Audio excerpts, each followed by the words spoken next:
Hi, so this is the Balanced Life podcast, and I'm Tiffany. These next 2 weeks are for people who have a small business and are trying to grow it to bring in more money. I've seen quite a few reasons people go into business after 2 decades of working with people. But two that I really want to talk about are the people who start a business because they like building businesses, and those who are doing it in reaction to a need to earn additional income.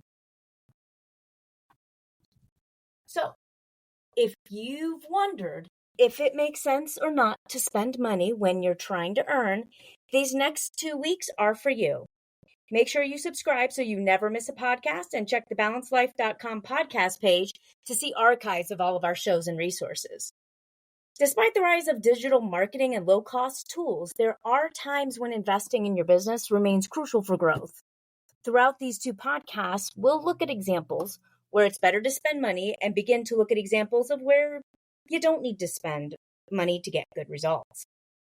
Then in the next podcast, so next week, we will continue with examples and talk about a little bit more about when it's fine to use some sweat equity rather than cash, as well as ending the series of 2 podcasts by giving you tools to use throughout the life of your business to evaluate whether or not it's a good time in your business to spend. Because, you can always find a way to spend money. You can always talk yourself into something. But I feel like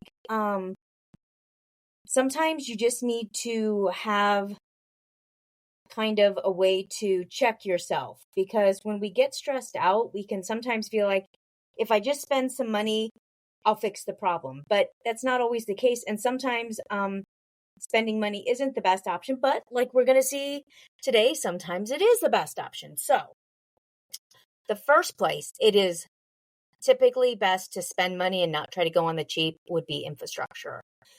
Excuse me. One of the primary areas where spending is indispensable is in this area, because for many businesses, whether it's upgrading technology, expanding office space, investing in a more efficient supply chain, these expenditures are really kind of foundational to what you're doing. So, for instance, investing in modern point of sale systems or customer relationship management, CRM type software. These can streamline your operations and improve customer service, ultimately leading to increased revenue. I saw that this summer when I stopped trying to do everything myself in one of my other businesses, and I purchased some software to help my team execute our sales strategy more effectively. I had been really reluctant to spend the money. I'm kind of a tightwad. But seeing the results over the last 3 months led to deciding to do these podcasts. These 2 specifically, this week and next, was because I realized how silly I was being and how little money it actually ended up being for what it did for me. So I was costing myself a lot of money trying to do it instead of paying a relatively small amount to do it right. Similarly, expanding physical space can accommodate growth, allowing for increased production capacity or a better customer experience if you're doing some kind of in-person thing. We have a tendency to want to try to go cheap and do it on our own and learn how to do it, but how are you going to be able to create the things that your customers want, the specialized skills you have, if you're spending all of your time trying to do these things or trying to make do with the area you have instead of just, pressing forward? The next area, this is a big one. This is also something that I've been doing differently since about June, and that's marketing and branding. Actually, I would say probably March or April, a little bit different. Effective marketing and branding are critical to business growth. You kind of know that, but we don't act on what we think we know. Spending on marketing strategies like digital advertising, social media campaigns, or traditional media can significantly enhance brand visibility and attract new customers if you're doing it effectively. So learning about how to do it.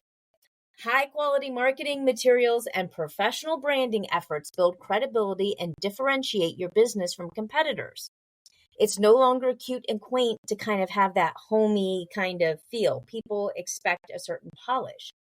Investing in marketing research also enables you to better understand customer needs and tailor your strategies accordingly, leading to more effective campaigns and higher returns. I personally have been studying ways to promote writing specifically for the last 16 years, kind of off and on. The last like 5 to 7 years, it's been much more casually, but the first 9 years, that's like basically was like the basis, a big part of the basis of my business. And I am still finding new things. I'm going to be sharing a link on the Balanced Life website to what I'm now using to adjust the marketing strategy as I prepare to launch Decision Tree Learning, which is going to be a part of the Balanced Life Writing Career Coach, and then Decision Tree Learning, which is going to help parents and homeschoolers, primarily homeschoolers at the beginning, but any parent is welcome with like working with their kids. So you can find out more on that if you're interested. I've also hired a marketing coach to help me. And so if you feel like you're kind of stuck at a certain level, consider if you need marketing help. The one thing about the program, I'll link on our homepage, it was talking specifically about book marketing, but I'm using it for my books, my courses, my products, my soon to be released community. And what I found out in using some of their techniques is that I had triple the interest in an area that I had made the lowest priority. I did not actually understand a big part of the needs of my markets. And I've been a part of this community for over 20 years, even longer than that. So there is always something to learn. And when I shifted that and realized how much interest was out there, especially in what I learned homeschooling, 3 kids most of the time, but a 4th kid part of the time, for almost 2 decades, it blew my mind. So you may be missing a huge part of your market because you haven't done the market research, even though you think you have. The next spot for spending money: talent acquisition and development. Hiring skilled employees and investing in their development is another area where spending it's essential. We can't go on the cheap here, guys. Quality staff can drive innovation, they can enhance productivity and improve customer satisfaction. My company, for me, is about serving the customers, and having a great team who is helping me do that is absolutely crucial.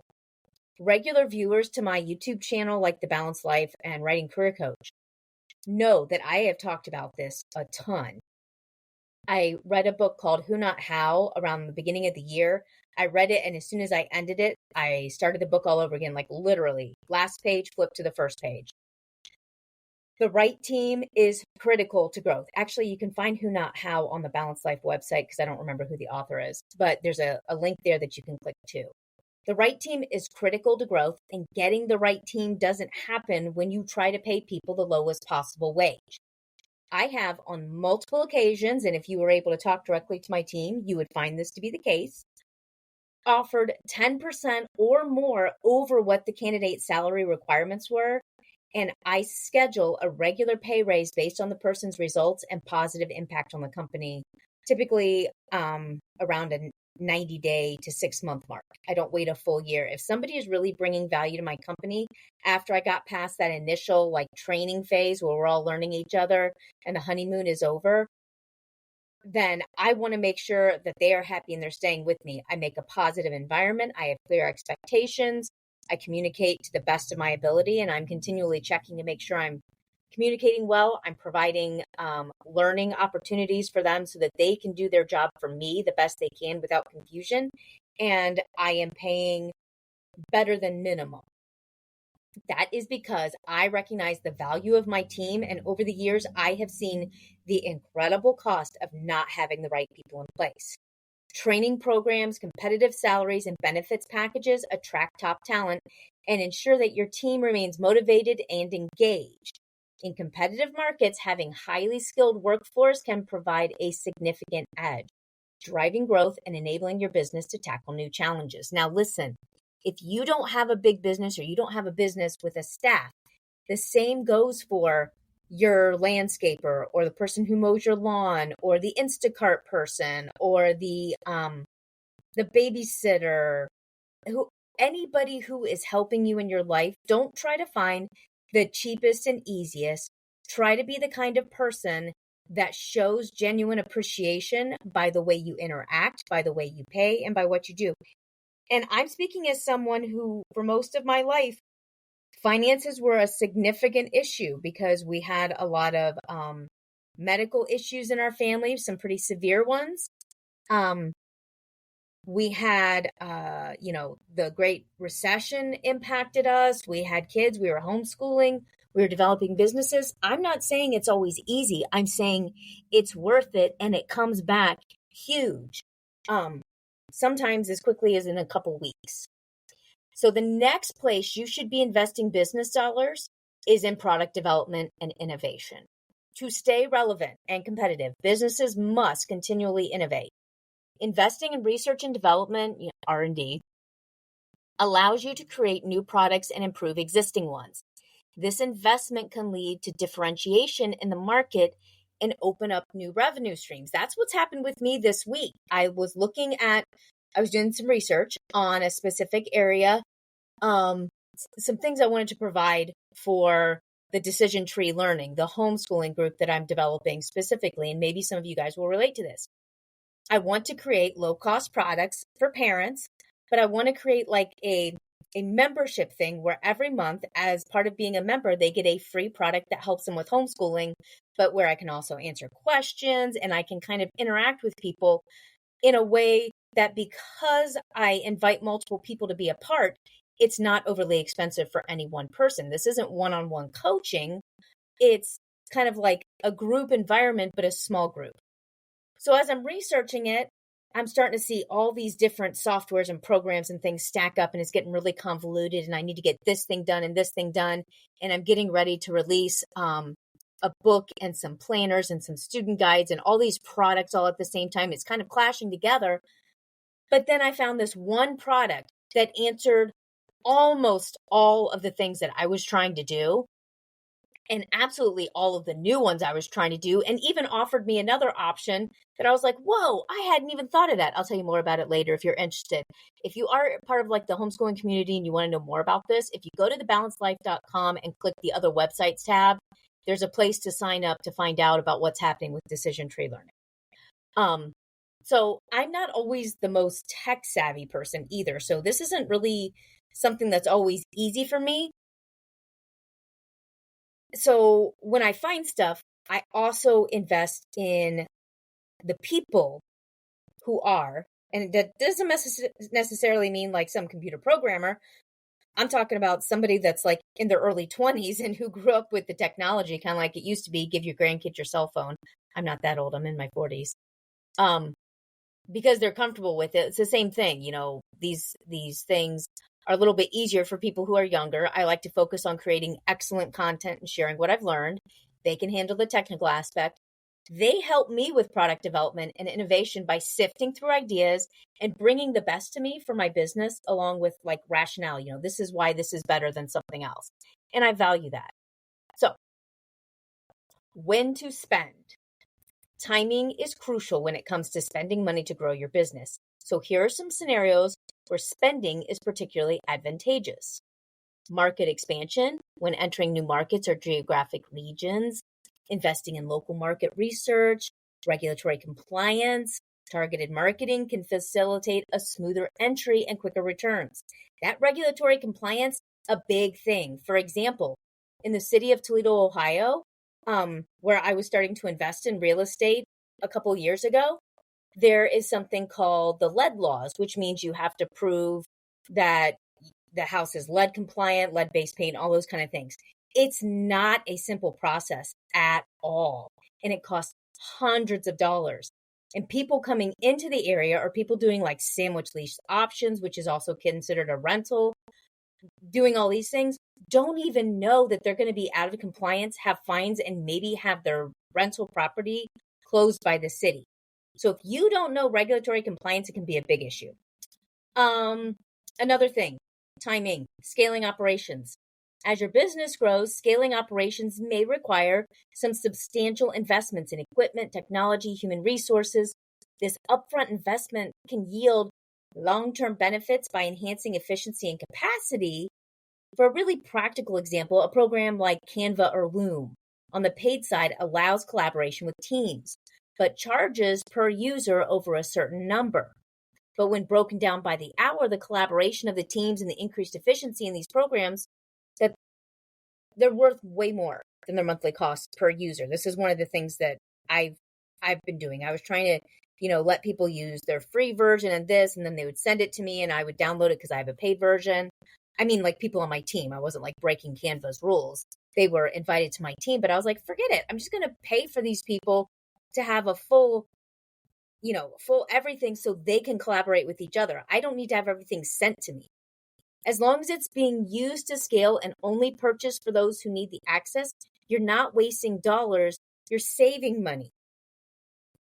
Another thing, enhancing customer experience. If customer feedback is telling you that there's a need for improved service or new features, investing in these areas can lead to increased customer satisfaction and loyalty, translating into higher revenue.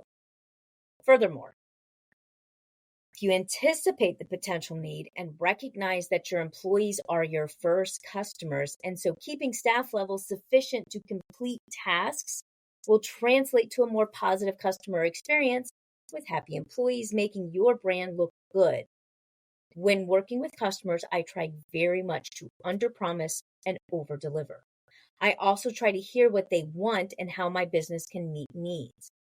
Don't wait for customers to contact you. Don't rely on surveys. Know who your customers are as a market and take time to fully ponder what their greatest needs are and how you can meet those needs. The principle of spending money to make money remains relevant. The key lies in making strategic investments that align with your business goals. Evaluating opportunities carefully and investing in areas that drive growth can lead to substantial long-term benefits. So then, how can you grow without the capital? There are several effective strategies for expanding your business without significant financial investment. So see if any of these help to bump your business to a higher rung. First, leveraging partnerships and alliances. Forming strategic partnerships can provide access to new markets and resources without substantial financial outlays. Collaborating with other businesses can lead to mutual benefits, such as co-marketing opportunities, shared resources, and cross-promotional activities. For example, a local restaurant may partner with a nearby theater to offer combined promotions, attracting customers to both establishments. And I really like these because it offers value to the customers and it also helps develop businesses. About 15 years ago, I was starting a small publishing house, and I formed a good number of these with some great businesses. The 4 or 5 people who represented as many businesses, it was like 4 or 5 of us who were kind of like new, starting to get established business owners. One was like a graphic designer, one was a proofreader, one actually was a transcriber. There were some marketing people, there were some business developers. There was actually another person who owned a publishing house. There was a lot of cross promotion. We weren't like affiliates, although I truly think those are great systems too. And I'm going to be offering an affiliate plan for my product soon with the stuff I'm doing. That's one of the great features it had that I wanted to have. So what we didn't have an affiliate program, like I said. What we did is if there was a project that didn't really work for us, it wasn't in our area that we typically worked, we would ask the others. Or if one of us got overbooked, we knew the other person did great quality work and we'd pass it along. It's no surprise that all of us started growing larger as all of our customers interacted with us. We became a team of people that writers like to work with, even though we were not a single business. We worked together, but we were not a single business entity, we weren't departments of the same business. One of the extra benefits was, in spite of shifts and changes, is I'm still in contact with many of these people today. So, do you have any people you work with regularly who you might think would benefit from sharing leads with you, kind of like the cross-promotion thing? I know there's official networking groups that do this. They do like lead sharing. But this is not anything formalized. This is just people that you work with. Okay, just a couple more things. I know we've been talking longer than usual, but I really wanted to get a lot of information out there.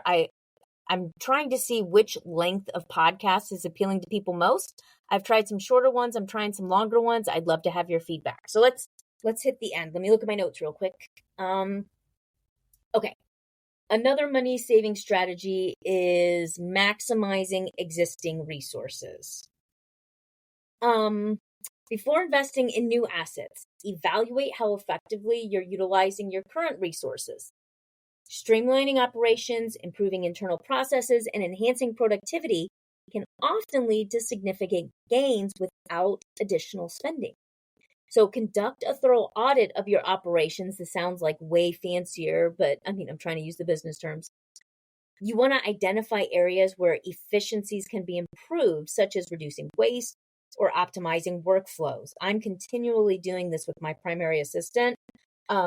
We use shared documents and color coding and the back and forth, and we're really starting to hit a groove.